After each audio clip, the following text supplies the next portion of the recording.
Hey everyone, Editing Ace here, and they revealed the Pokemon while I was editing. The video was pre-recorded before the reveal. They didn't really reveal anything special about it, like there's some stuff that I can theorize about, but they don't really affect this theory, so every time you hear new form, think about new evolution form. Do I believe it can still be just a regular form? So yeah, onto the video. With the tease of these new baby Terapagos in the Pokémon Horizons anime, we now have 3 different forms of these legendary Pokémon, and there doesn't seem to be an explanation for it. But thanks to a comment I got by a longtime friend of the channel, Professor Deku, in my previous video that mentioned the concept of Divine Turtle and Spiritual Turtle, I got sent down a little bit of a rabbit hole. So hey, I'm not so a-strainer, and what about the forms of Terapagos? Let's get into it. So first of all, what is all of this about the Divine Turtle and Spiritual Turtle? Well, turtles have a big place in various mythologies, and one of them is Chinese mythology. These two terms first showed up in the Edda, which is a Chinese dictionary dating back to the 3rd century BCE. According to the Edda, Cheng Wei refers to the divine turtle, which is a mythical creature believed to live in the North Sea and to possess magical powers. In some Chinese legends, the divine turtle is said to have the ability to speak and to provide guidance to those who seek its wisdom. The term divine turtle is often associated with the concept of longevity, as the turtle is believed to live for a very long time. On the other hand, Lingui refers to a spiritual turtle, which is a turtle that is believed to possess spiritual and supernatural powers. In some Chinese traditions, spiritual turtle may be used for divination or fortune-telling, as cracks or marks on the turtle's shell may be interpreted as messages from the spiritual realm. The term spiritual turtle is also associated with the concept of wisdom and guidance, as the turtle's slow and steady movements are seen as a symbol of patience and perseverance. These are their, let's call it, official meanings, but just like a lot of things in Pokémon Scarlet and Pokémon Violet, we see ourselves turning to fiction or collections of fiction. And that leads us to what Professor Deku mentioned in the comment, the Tales of Strange Matters. The Tales of Strange Matters is a collection of ancient novellas and stories of strange events. There are 2 books with this title, which is very interesting considering the Scarlet and Violet books, but in this case only one, well, matters. Renfang, during the Liang period, wrote about immortals and deities, strange beasts and spirits, but also about geography and history, and in the middle of that was the divine and the spiritual turtles. A turtle that lives for 1,000 years has grown hair, a 5,000-year-old tortoise is called a divine turtle, and one older than 10,000 years is called a spiritual turtle. These numbers change from account to account, but the premise still remains. It's all about longevity, just like it seems to be in Pokémon Scarlet and Pokémon Violet. Never in the Pokémon game did we hear so much about history.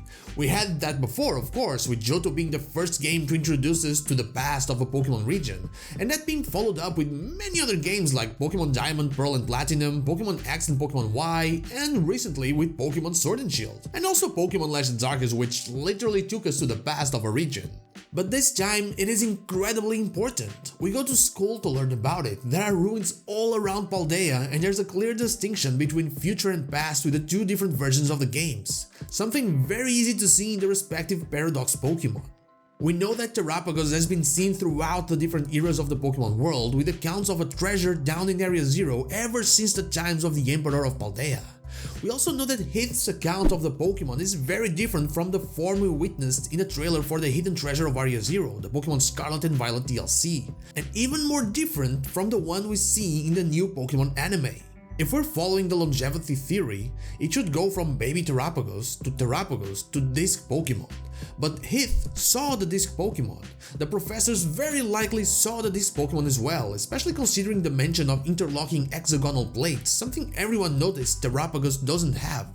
This would be, in a way, backwards. The spiritual turtle would be going to divine turtle and then to baby turtle. Unless we're talking about some kind of a loop, maybe that's what's going on here? I've talked about loops before because of these strange symbols in the cave where you catch Roaring Moon or Iron Valiant. They seem to indicate some kind of loop as the arrows seem to be pointing in that direction. And maybe we now know what that loop is, or at least who it is happening to. Terapagos is in the process of absorbing energy and then expelling that energy. The strange events of Paldea that range from Pokemon terastallizing and Terra Crystals showing up in the surface might mean that it's simply getting closer to reaching the end of that cycle. While Heath saw Paradox Pokemon, nothing else was happening outside the crater. From the timeline, if the professors were also dealing with the disc Pokemon, it would make no sense for us to meet baby Terapagos.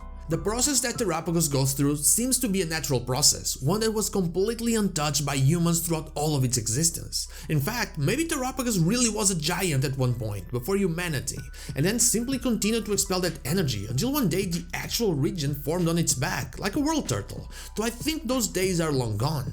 But if it is a natural process, what happens when an obsessed professor uses that power in order to feed their obsession? I think that will be the premise of the DLC. Like I said before, we'll be fighting some form of catastrophe that draws closer and closer because of the actions of the professors. I keep mentioning it, but I believe there is another Pokemon, a legendary villain. And from how they depicted Terapagos in the anime, it seems to be a protector. So what happens if the protector loses all of its power and eventually cannot protect anymore? What is it keeping from coming to the surface, and how does it affect the Paldea region and the Pokemon world? But anyway, that is all I have for you today, just a little explanation to what's going on with all these Terapagos forms. And I say forms and not evolutions because I believe they truly can be that, just different forms of the same Pokemon. But what about you? Do you think it's an evolution? Do you think it's a form? Let me know in the comments down below. And now, like the video if you like it, dislike if you don't, and don't forget to subscribe to the channel for more Pokemon content, and also ring the bell so you know when the next video is out. You can follow me on social media and Twitter, stream there Wednesday to Sunday, not Saturday, or join our Discord. All the links are in the description. Thank you so much for watching, and I'll see you all on the next one.